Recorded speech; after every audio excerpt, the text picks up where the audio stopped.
Office එකේදී විතරක් නෙවෙයි මම දැන් ගෙදරදීත් IDD calls ගන්න SLT phone එකේ. ඔබේ නිවසේ SLT දුරකථනය දැන් IDD පහසුකම සහිතයි. Making headlines here at First at 9. The second wave. The cabinet approves a bus fare hike. SLTB, we don't like to increase our bus fare, but national policy is this. Therefore, we are going to start that. Bus owners, however, want more and call for a strike. The kerosene struggle. The government decides to provide kerosene subsidies to the fishing community and households without electricity. Celebrating war heroes. Former Army Commander Field Marshal Sarath Fonseca ventures his thoughts on the war heroes commemoration ceremony. On this day we will remember the war heroes who made the supreme sacrifice. The Global Sri Lankan Forum, however, laments the cancellation of Victory Day parade. How does this government pay gratitude to these war heroes? They cancelled the Victory Parade. Alarm calls. Warnings of free trade agreement with Singapore incurring a huge loss to Sri Lanka. Nearly $100 million tax income will be lost to the government. The way forward. Former Sri Lankan captain Kumar Sangakkara says Sri Lanka cricket's constitution and structure need amending.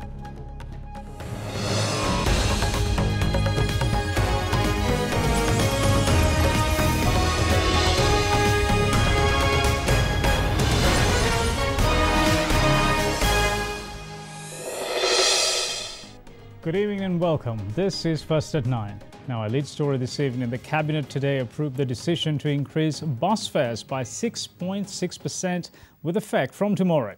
Accordingly, the bus fares of private buses as well as those of the Sri Lanka Transport Board will see an increase. Bus associations, however, say that a strike will be launched from midnight tomorrow, demanding a 20% hike in bus fares and to set the minimum bus fare at 15 rupees. The bus fares of Sri Lanka are subjected to amendments on the 1st of July each year. Accordingly, bus fares were amended last year by 6%, following the fuel price hike that came into effect in line with the new fuel pricing formula introduced by the government. The All-Island Private Bus Operators Association requested the government to increase bus fares by 20% and the minimum bus fare be set at 15 rupees, while Ceylon Private Bus Owners Association called for a fare hike above 10%. Interprovincial Bus Owners Association too stressed that the bus fare should be increased by 15%. In a backdrop where discussions were underway on increasing bus fares, the Cabinet, which convened today, directed their attention towards the subject. Accordingly, it decided to increase bus fares by 6.56%. From the 16th of May this year, the minimum bus fare is 10 rupees. The Cabinet approved a 6% annual fare increase. The amendments come into effect from tomorrow. However, bus owners associations were not content with the government's decision, claiming the price increase is not sufficient. They said that an island-wide bus strike will be launched from tomorrow. We're not against the government, but against Minister Nimal Siripal de Silva. We'll withdraw from services from tomorrow morning. NTC told us to increase our fare table. We are going to operate that new bus fare. SLTB, we don't like to increase our bus fare, but national policy is this. Therefore, we are going to start that. In the meantime, Secretary of All Ceylon Private Bus Owners Federation, Anjana Priyanjit, and President of Interprovincial Private Bus Association, Sarath Vijitakumara, impressed that a strike will be launched unless the government listens to their demands.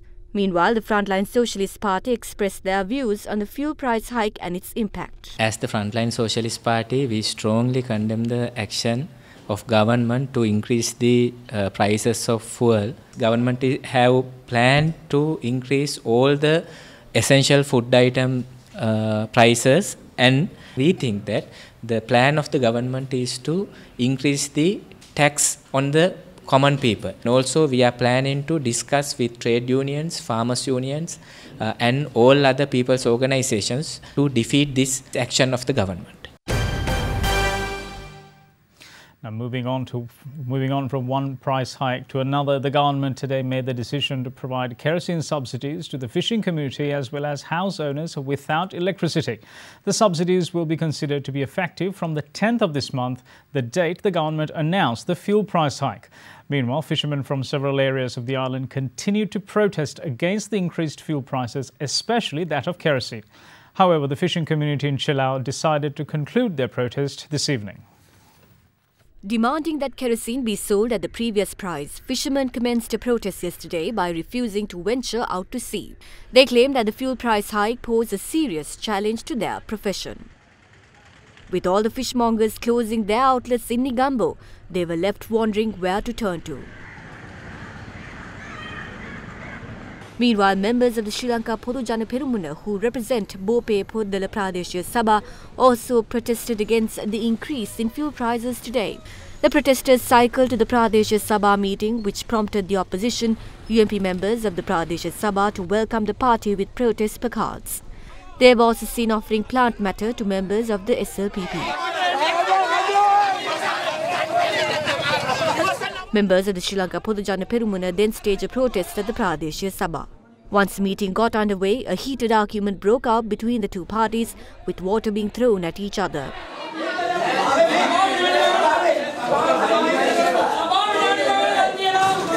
As a result, Chairman of Bope Poddala Pradeshiya Sabha, Dilruk Abekon, adjourned the session.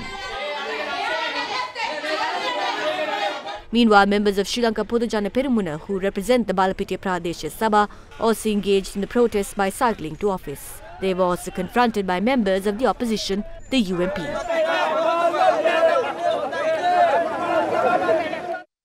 Meanwhile, issuing a communique, the Government Information Department revealed that kerosene subsidies for the fishing community as well as to the house owners without electricity will be provided with effect from the 10th of May. Accordingly, the Treasury had decided to provide a litre of kerosene for 57 rupees to the fishing community. The 47,555 houses without electricity, meanwhile, will be provided the monetary subsidy along with their Samurdhi subsidies.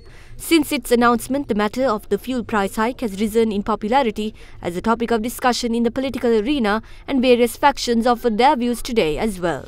භූමි තෙල් මිල ඒලාමින් තමයි ජනතාව ඉතාම දරුණු ලෙස බලපාලා තියෙන්නේ මේ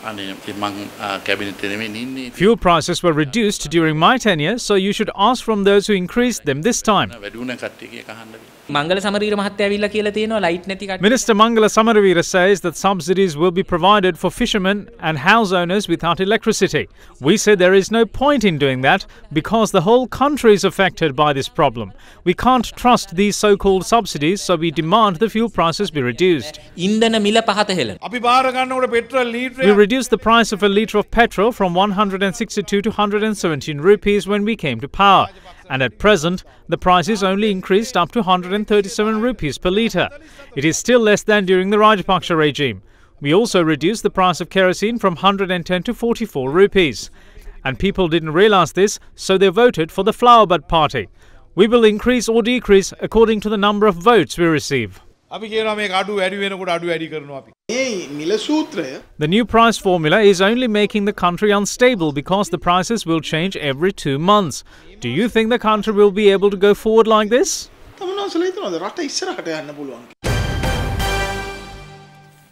Now, the chairman of the Sri Lanka Podujana Perumuna, Professor G.L. Peiris, is of the view that the government should have put a practical mechanism in place to ensure relief to the fishing community before they introduced a price hike in the excess of 100% on kerosene.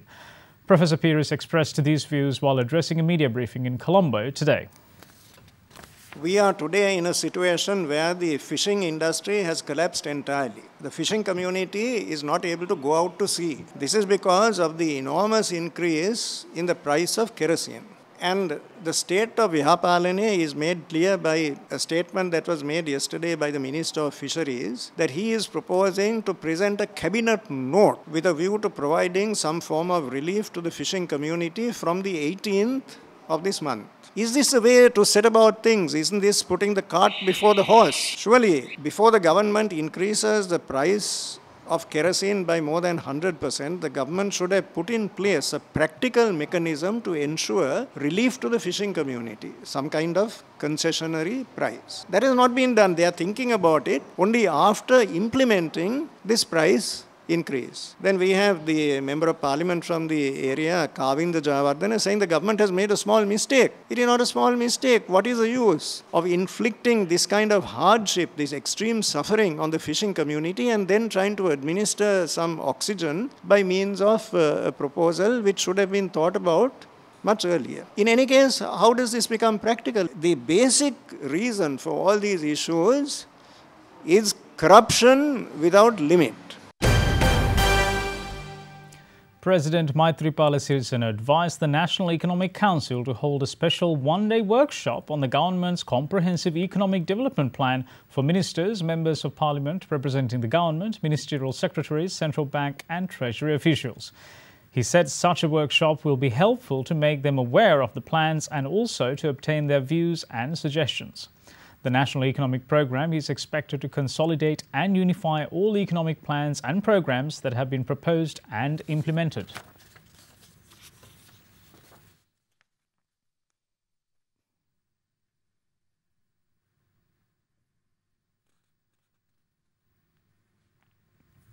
Now moving on to other local stories, Minister of Sustainable Development, Wildlife and Regional Development, Field Marshal Sarath Fonseca, who commanded the Sri Lanka Army during the last years of the conflict, says the War Heroes commemoration ceremony will give the opportunity for the country to remember and respect the sacrifices made by war heroes and their families. The former Army commander made this remark speaking to Ada Derana today. War Hero commemoration is to be held on the 19th of this month. On this day, we will remember the war heroes who made the supreme sacrifice. I am satisfied and humble that I was able to plan, conduct, command these war heroes during the final battle which eradicate the terrorism from this country after 32 years. We must also remember the parents and the relatives and the loved ones of these war heroes because of the encouragement and the support they gave for the war heroes to proceed with this commitment in order to safeguard the future of this country by sacrificing their lives. Their today was sacrifice for the tomorrow of the rest of the people in this country. We will always remember them with a lot of respect and we will always hold them in very high esteem. The organisation Maubima Venuwen Ranaviro urges President Maithripala Sirisena to continue to provide payment and pension scheme for families of war heroes and disabled soldiers and requests that this be given throughout their life. Meanwhile, Global Sri Lankan Forum lamented the government's decision for not holding the Victory Day parade during the national ceremony to commemorate war heroes. When the war heroes, the died war heroes and the disabled soldiers, when they come the age of 55, the ongoing scheme of pay and pension, government stop. And they have to wait 1 year without any pay and pension. The amount of pension will be half of the payments they got when they reach 55 years. Altogether, 43,000 families are affected. I urge the President of the country, being the Commander of Chief, please, sir, look into this matter. Those who died in battlefield, KIA, the families, especially the wives and parents, please allow that particular pay and pension scheme to continue till they die. Meanwhile, Global Sri Lankan Forum expressed their displeasure over the government's decision for not holding the Victory Day parade during the national ceremony to commemorate war heroes. Our forces have defeated the most ruthless terrorist organization in the world. It was our soldiers. 29,000 have sacrificed their lives and 14,000 have critically injured in the process and others have survived. So how does this government pay gratitude to these war heroes? They cancelled the Victory Parade, which was held annually, allowing the pro-LTT politicians to conduct commemoration events in view of the dead terrorists. Inside Jaffna Peninsula and also inside the Jaffna University, they allow lamps to be lighted on behalf of the terrorists who have been killed. And also they have approved the OMP, the Office of Missing Personnel Act. From that office, the relevant staff can accumulate false evidence against whoever that they want to charge on war crimes. Parliamentarian of the United People's Freedom Alliance, Susil Premajanta, claims that the group of 16 who left the government will get together with progressive forces in the upcoming elections to defeat the government. He expressed these views addressing media at the Colombo High Court premises today. We will clearly get together with the progressive forces during whatever election that pops up to defeat the government. The restructuring has to be subjected to two main conditions. First is that there should be a comprehensive restructure with regard to the office bearers. The other is that the party should decide to withdraw from the national government. Then and then alone can there be a comprehensive restructure of the party. Even Mahinda Rajapaksa is in the SLFP.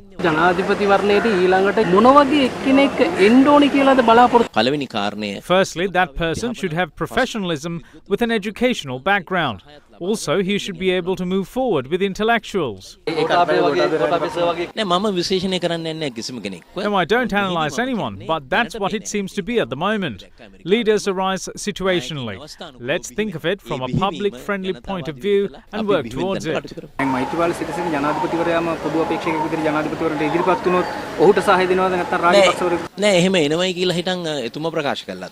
He hasn't announced it himself. I saw that some of our secretaries have made juvenile statements. They should make such comments after deliberating the current political climate and the recent local authorities' election results. I think such statements are necessary, as I think the public have come to a certain deduction over the past 3.5 years, and the people will not have faith on another common candidate. My opinion is that we tested the concept of a national government, but it is unsuccessful.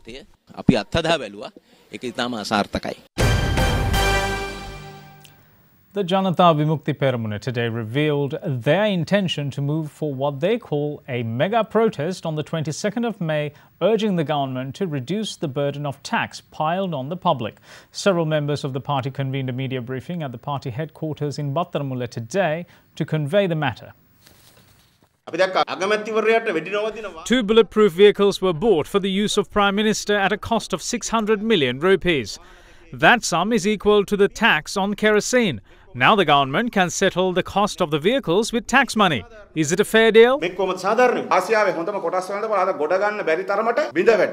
Asia's best stock market is crippled today. Currently, the government is trying to use the funds of the EPF to provide an injection to the stock market. Plans are already made to list the EPF, Sri Lanka insurers and state banks in the stock market. The policy framework was finalised and an agreement was signed for a loan for the purpose from the ADB in 2016. According to that agreement, a number of state entities will be listed in the stock market to generate revenue for the government. The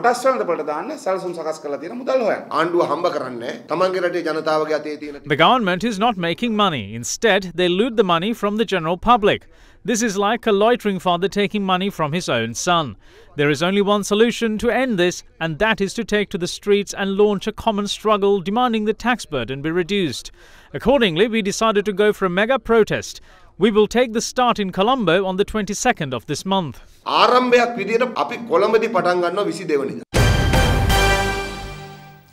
Speaker of Parliament Karu Jayasuriya today signed the Judicature Amendment Bill.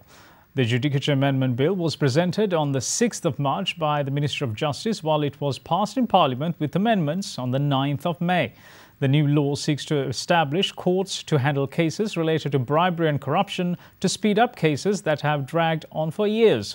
It makes provisions for a permanent High Court head bar to try, hear and determine the trials of the offences specified in the 6th schedule of the Act. The new law will enable Chief Justice to establish special high courts and appoint 3 judges to them as needed.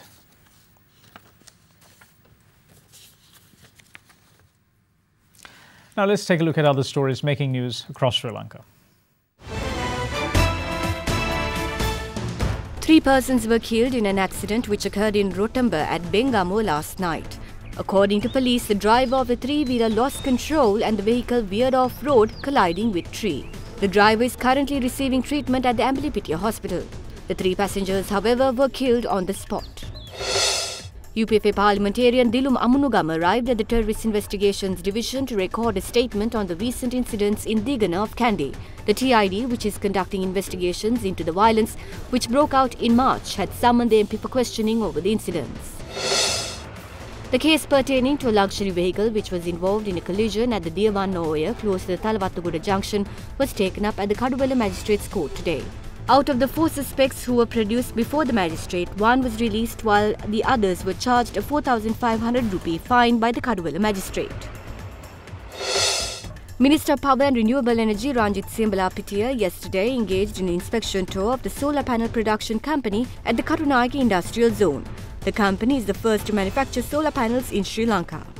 You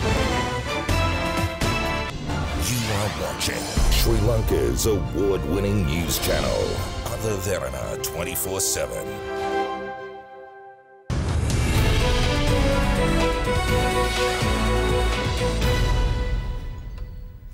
Welcome back. You're watching First at 9. Now, the business community says that although China and Sri Lanka surpassed the $4 billion mark in bilateral trade last year, much work needs to be done in order to increase Sri Lanka's exports to China. They also pressed the need for a free trade agreement between the two countries. According to recent figures, as of 2017, Sri Lanka exported only $350 million worth of goods to China. Meanwhile, Director at the Department of Commerce of Guangxi Zhuang Autonomous Region, Dia Wei Hong, says that trade volume between Guangxi and Sri Lanka reached $45.73 million last year, showing a huge growth potential. These views were expressed at a media briefing yesterday. A media briefing was held to promote the 2018 China Guangzhou Products Exhibition and China Guangzhou Brands Silk Road Series, which will be held in Colombo from May 18th to the 20th. The trade fair will showcase more than 120 Chinese exhibitors and provide a chance for Sri Lankan and Chinese companies to discuss investment opportunities. The expo, held for the second time in Colombo, is organized by the Department of Commerce of Guangxi Zhuang Autonomous Region in China in collaboration with chambers in Sri Lanka. Sri Lanka needs new technologies to develop our own products. If we want to sell our products in the international market, we need to be competitive. Then we need to get the best machinery from wherever it's in the world. How do we increase our productivity? That's not the issue that we are facing today in the country. In order to increase the productivity, we need to have new machinery. Even though we have certain arguments and disagreements on the agreements that you're going to sign with Sri Lanka, but we are very open-minded. We are, as business people, we want the best to our entrepreneurs. Today, China is the Sri Lanka's largest import destination, surpassing India, and little over 4 billion. However, exports from Sri Lanka to China is not that great. I believe it's around $350 million. We are conducting this press briefing at a time when we are talking about a free trade agreement with China. We need to understand one thing, that China has already become our largest import destination, thus creating a big trade imbalance unfavorable to Sri Lanka. Any future trade agreement with China would help Sri Lanka to do more exports and address this issue. If you look at the FDIs, the China, including Hong Kong, is around 35% of FDIs to date in Sri Lanka, and India stands at second, and the Singapore is third. So that means that China's significance is something that nobody can just ignore. The Professionals National Front raised concerns on the free trade agreement between Sri Lanka and Singapore, saying that the government will incur a loss, or annual loss of rather, in the excess of around $100 million in tax revenue. Meanwhile, the United Professionals Movement expressed their dissatisfaction at a media briefing today, saying that the government entered into a free trade agreement in an undemocratic manner.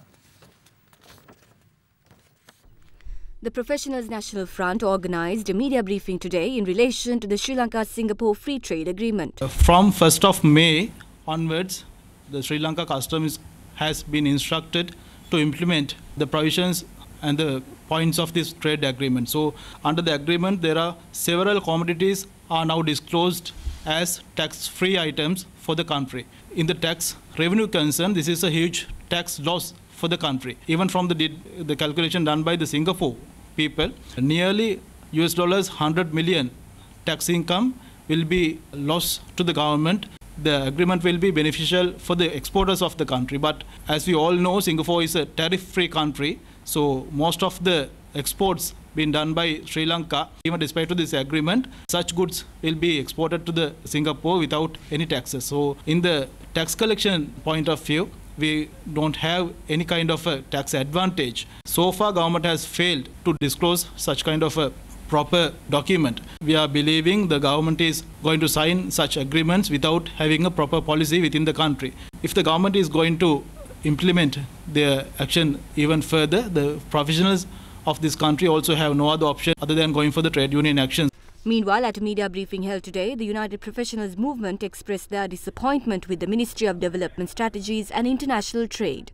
They charge that the ministry failed to streamline the negotiation and consultation process as per the commitment given by the ministry, and added that the government entered into the FTA disregarding all commitments made to stakeholders.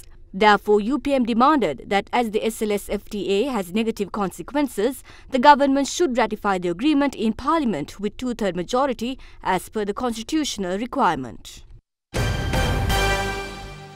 And now to bring you a market update, the all-share price index ended firmer today, edging up from a near 5-week closing low hit in previous session. The day's turnover slumped to near 1-month low as investors stayed on the sidelines. The day's turnover stood at 325.4 million rupees, its lowest since the 19th of April and well below this year's daily average of 1.02 billion rupees.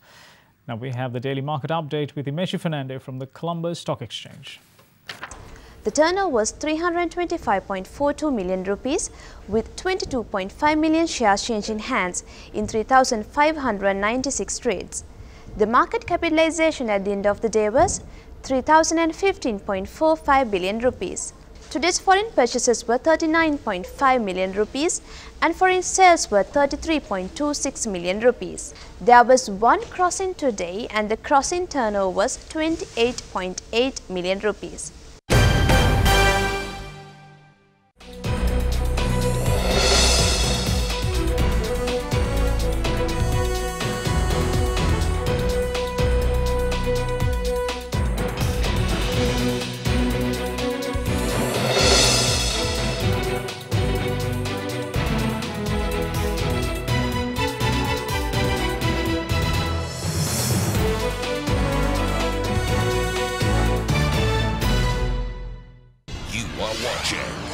Sri Lanka's premier news channel, Derana 24/7.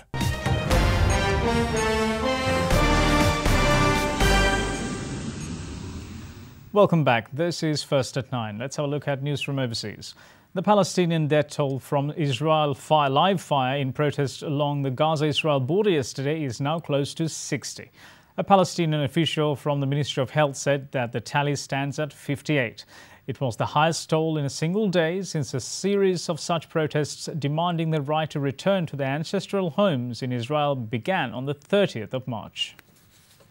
Israeli troops shot and killed dozens of Palestinian protesters on the Gaza border yesterday when the high-profile opening of the US embassy to Israel in Jerusalem by the Trump administration raised tensions to boiling point after weeks of demonstrations. In the bloodiest single day for Palestinians since 2014, a Palestinian health ministry official said 58 protesters were killed and 2,700 injured by live gunfire, tear gas or other means.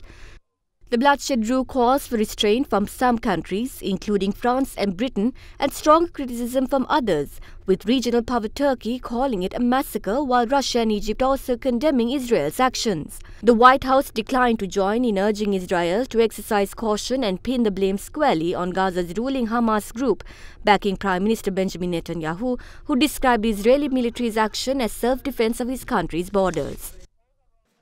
In siding squarely with Israel, Washington put distance between itself and its European allies for the second time in a week after angering France, Germany and others last Tuesday by abandoning an international nuclear deal with Iran. Well, we're aware of the reports of continued violence in Gaza today. The responsibility for these tragic deaths rests squarely with Hamas. Hamas is intentionally and cynically provoking this response, and as the Secretary of State said, Israel has the right to defend itself. The Catalan parliament voted in a hardline separatist as leader yesterday, heralding an end to 7 months of direct rule from Madrid, but also more political uncertainty in a region that retains the mandate to seek a split from Spain. The election of Queen Tora as regional leader will allow the wealthy region to run its own affairs for the first time since October, when Madrid imposed direct rule after sacking the previous administration after it declared independence. Catalonia's parliament elected separatist leader who has pledged to continue the region's battle for independence from Spain. Catalan MPs elected Quim Torra as president by the narrowest of margins, 66 votes to 65.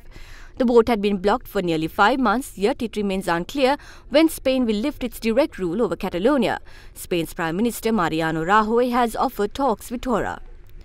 The prosperous region has been under Madrid's direct rule since the Catalan separatists held a referendum in October and declared independence unilaterally, moves declared illegal by Spain. Torra, who was handpicked as candidate by former regional leader Carles Puigdemont, thanked him and promised Puigdemont would be elected in the future, adding that his government would work with the Republican left to secure an independent Catalonia.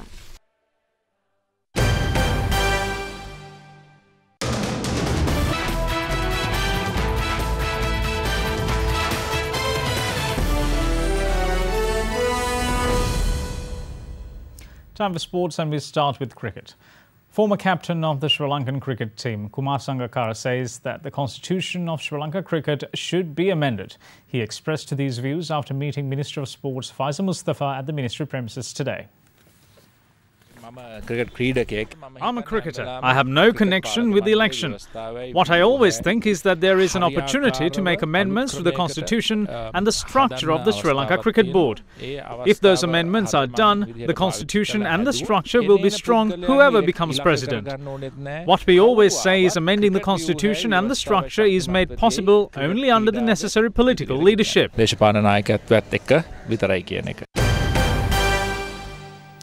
Moving on to tennis, Serbian Novak Djokovic swept past Ukrainian Alexander Dolgopolov in the first round of the Italian Open in Rome yesterday. Japan's Kei Nishikori and Belgium's David Goffin also progressed to the second round in Rome.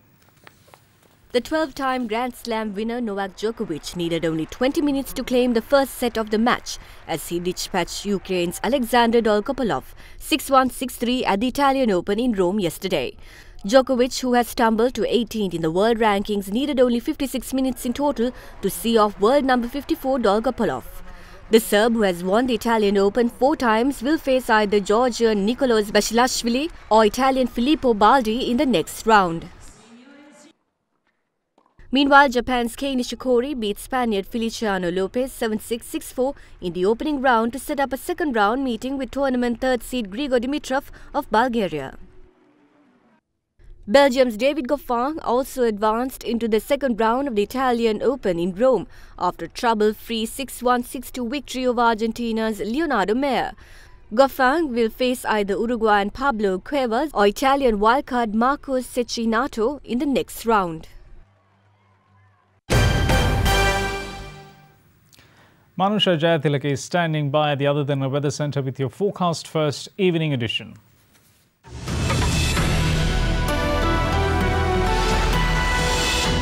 A very good evening and welcome to Forecast First. Looking at the temperatures of the next 24 hours, the northern and eastern belt of the island is set for some scorching temperatures, with the temperature in Mullaitivu set to hit 32 degrees Celsius. After peaking around midday, however, the day will gradually become cooler, especially in the central hills. Moving on to a rain forecast, showers can be expected in many provinces across the island tomorrow, particularly from noon to early evening. Anuradhapura, Trincomalee and Batticaloa will have to bear the brunt of it, with thunder showers forecast in those regions. Misty conditions can also be expected in most provinces during the mornings. That's it from your weather centre tonight. Up next is your city by city forecast.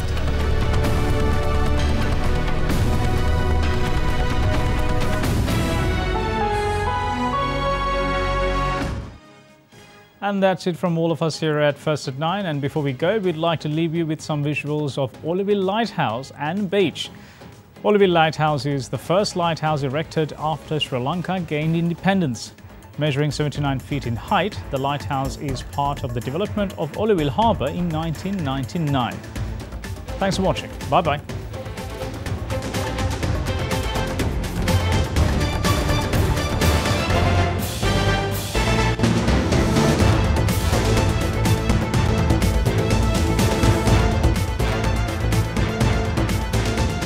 bringing you the news and information 24 hours a day. This is Sri Lanka's premier news channel, Other Derana 24/7.